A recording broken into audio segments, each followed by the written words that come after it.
First ever factory outlet Mukinda Jewelries, KBHP, Somajigura, Suchitra, Hanmakonda, Kottapet, Chandanagar, Khammam. అమ్మ నమస్తే. నమస్తే అమ్మ జయలక్ష్మి. అమ్మ, వస్తువుల విషయానికి వచ్చేసరికి కొన్ని ఇరుగు పొరుగు దగ్గర నుంచి తీసుకోవచ్చు అంటారు, కొన్ని తీసుకోకూడదు అంటూ ఉంటారు. అలాంటి వస్తువులు ఏమైనా ఉన్నాయా? తీసుకుంటే ఏమవుతుంది? అసలు కొంతమందికి అపరిగ్రహము అని ఒక నియమం ఉంటుంది. ఎవరేమి ఇచ్చినా తీసుకోరు, ఉదారంగా ఊరికే తీసుకోరు. అది మంచి చెడు అని ప్రసక్తే లేదు, ఊరికే తీసుకోరు. తీసుకుంటే వాళ్ళకి రుణపడిపోతాం కదా.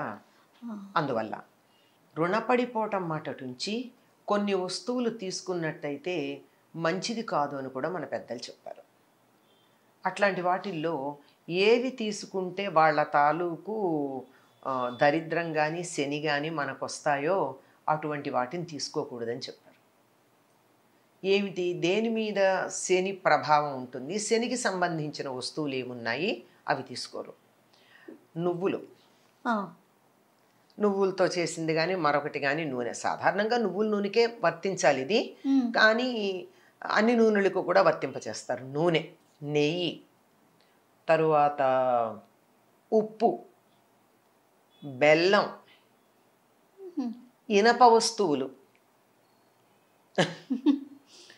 ఇట్లాంటివి అవతల వాళ్ళ నుంచి మనం తీసుకోకూడదు.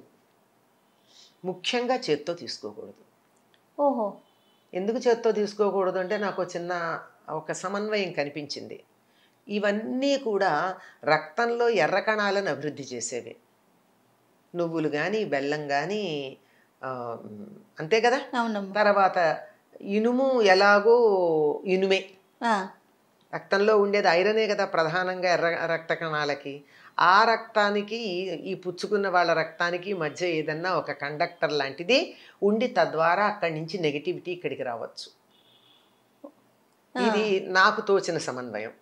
కానీ పెద్దలు చెప్పింది ఏంటంటే శని దానికి అధిపతి గనక వీటికి, దీనికి నువ్వులకి, ఇనుముకి, ధాన్యాల్లో నువ్వులు, లోహాల్లో ఇనుము, అలాగే నల్లని వస్త్రాలు, నలుపు రంగు ఆయనకి ఇష్టం, నలుపు, ముదురు నీలం, ఇట్లాంటి వస్త్రాలు, ఇలాంటివి ఇతరుల నుండి మనము తీసుకున్నట్టయితే వాళ్ళ దగ్గర ఉన్నటువంటి శని ప్రభావం ఏదైతే ఉందో అది మనకి వర్తిస్తుంది అని చెప్తారు. అందువల్ల తీసుకోరు. ఇంకా ఏమిటంటే కొన్ని వస్తువులు ఊరికే తీసుకోకూడదు. పైగా కొన్ని వస్తువులు అసలు అప్పుగా అసలు తీసుకోకూడదు. ఉదాహరణకి మన ఇంట్లో పెరుగు పూర్తిగా అయిపోయింది, పాలున్నాయి, పక్కింటికి వెళ్ళి నేను తోడు పెట్టుకుంటాను కాస్త పెరుగు ఇయ్యని అడగకూడదు. తోడుకి పెరుగు అడగడం అన్నది తోడు పెట్టడానికి అయితే మాత్రం పెరుగు ఇవ్వరండి. ఎట్టి పరిస్థితుల్లో వాళ్ళు ఇవ్వరు. మన తోడు కోసం అడిగామంటే మనకు కావాలి అంటే వెళ్ళి మామూలుగా అడుక్కోవచ్చు. ఏమని, నాకు ఇంట్లో పెరుగు అయిపోయిందండి, కాస్త ఈ పూట నేను మజ్జిగ లేనిదే అన్నం తినలేను, కాస్త పెరుగు ఇవ్వండి అని అడిగితే అట్లా తెచ్చుకోవచ్చు. కానీ తెలిసిన వాళ్ళు తోడు కోసం అయితే మాత్రం ఇవ్వరండి పెరుగు. ఎందుకమ్మా? దాని పేరు ఏమిటమ్మా? తోడు. తోడు అంటే సహకారం. నాకు తోడుకి లేదు ఇవ్వమని అడిగితే మన దరిద్రాన్ని బయట పెట్టుకున్నట్టే కదా. అటువంటి దరిద్రులకు మనం సహాయం చేస్తే ఏమో అది మనకు అంటుకుంటే ఇట్లాంటి అనుమానాలు ఏవో ఉండుంటాయి నేను అనుకుంటున్నాను. కానీ తోడు కోసం పెరుగు అడిగితే మాత్రం ఇవ్వరమ్మా. పల్లెటూళ్ళల్లో ఎట్టి పరిస్థితుల్లో పాడి బాగా ఉన్నటువంటి వాళ్ళు తోడు కోసం పెరుగు అడిగితే ఇవ్వరు. అది అడగకూడదు కూడా, అడగకూడదు. అలాగే ఇప్పుడు నువ్వులు ఉన్నాయి, నాకు చాలా పంట పండింది, పల్లెల్లో బాగా పండుతాయి కదా. పంట పండితే అందరికీ పంచుకునే అలవాటు ఒకటి ఉంటుంది. మరి పంట పండితే ఏం చేస్తాం, పక్క వాళ్ళందరికీ తలో కాస్త పంచుతాం. మరి పంచుకోకపోతే ఎట్లా? కానీ నువ్వులు ఇవ్వకూడదు కదా, కొనుక్కోవచ్చు. అందువల్ల నువ్వులు లాంటివి గనక ఎవరైనా మాకు పండే అయ్యేని పంపిస్తే తప్పనిసరిగా ₹1 అన్నా వాళ్ళకి ఇచ్చి తీసుకోవాలి. అలాగే చీపురు, చేట, ఇట్లాంటి వస్తువులు కూడా తీసుకోకూడదు ఎవరి దగ్గర ఊరికే. ఎందుకంటే ఇవి కూడా జ్యేష్ఠాదేవికి సంబంధించినవి. అది అడిగాము అంటే అవి అక్కడి నుంచి మనకు వచ్చినట్టు. ఇప్పుడైతే మనకి లేవు, కానీ పూర్వకాలం అలుగుగుడ్డలు ఉండేవి. అంటే ఇల్లు పేడ వేసి అలకడానికి ఒక గుడ్డలో పేడ వేసి ఇలా అలుక్కుంటూ వచ్చేవారు, అలుగుగుడ్డ అంటారు. అంటే ఇప్పుడు మనకి మాపర్ కింద లెక్క అనుకోండి, బట్టతో ఇల్లు తుడిచేటప్పుడు తడి బట్ట కావచ్చు, లేకపోతే మాపర్ కావచ్చు. అట్లాంటివి కూడా, ఇవన్నీ కూడా ఈ క్లీనింగ్ ఇంప్లిమెంట్స్ అన్నీ కూడా ఆవిడ గారికి సంబంధించినవి. అందువల్ల అవి కూడా ఊరికే తీసుకోకూడదు. ఇట్లాంటివి పాత గుడ్డలు అయితే, పాత గుడ్డలు ఒక సందర్భంలో తీసుకోవచ్చు.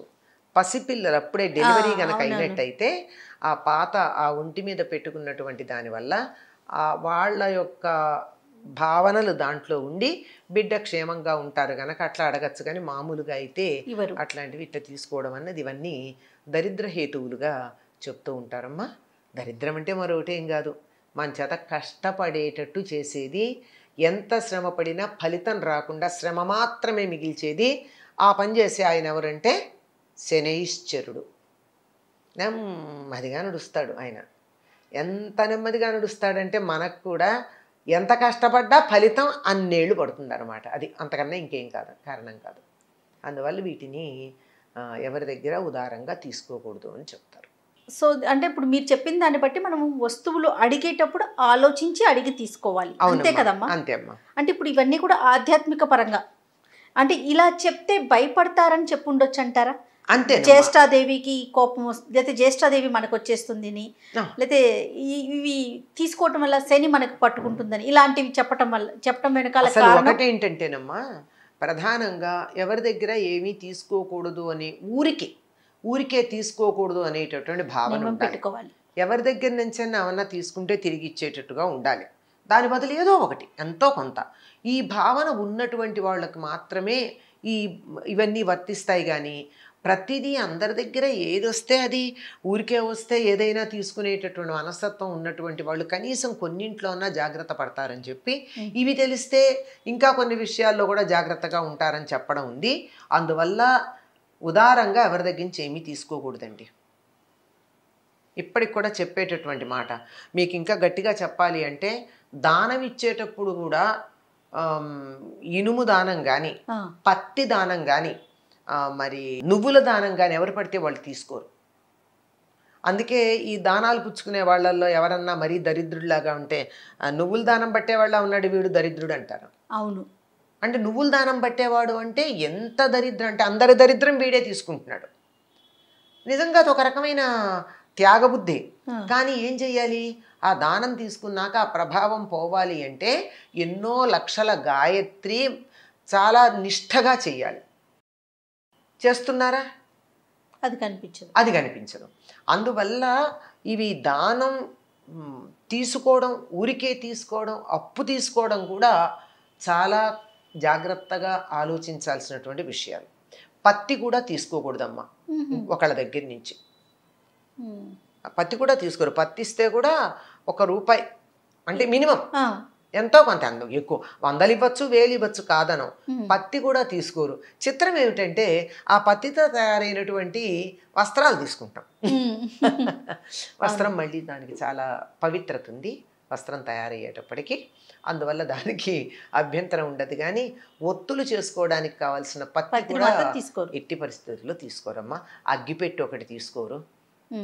ఇట్లా ఉన్నాయి కొన్ని. అవునవును. ఇవన్నీ కూడా అగ్గిపెట్టి ఎందుకంటే నిప్పు రాజేసేది, అంచేత తీసుకుంటే తగాదా వస్తుంది అని సున్నం ఇట్లాంటివన్నీ తీసుకోకూడదని చెప్తారు. అలాగేనమ్మా. నమస్తే. నమస్తే.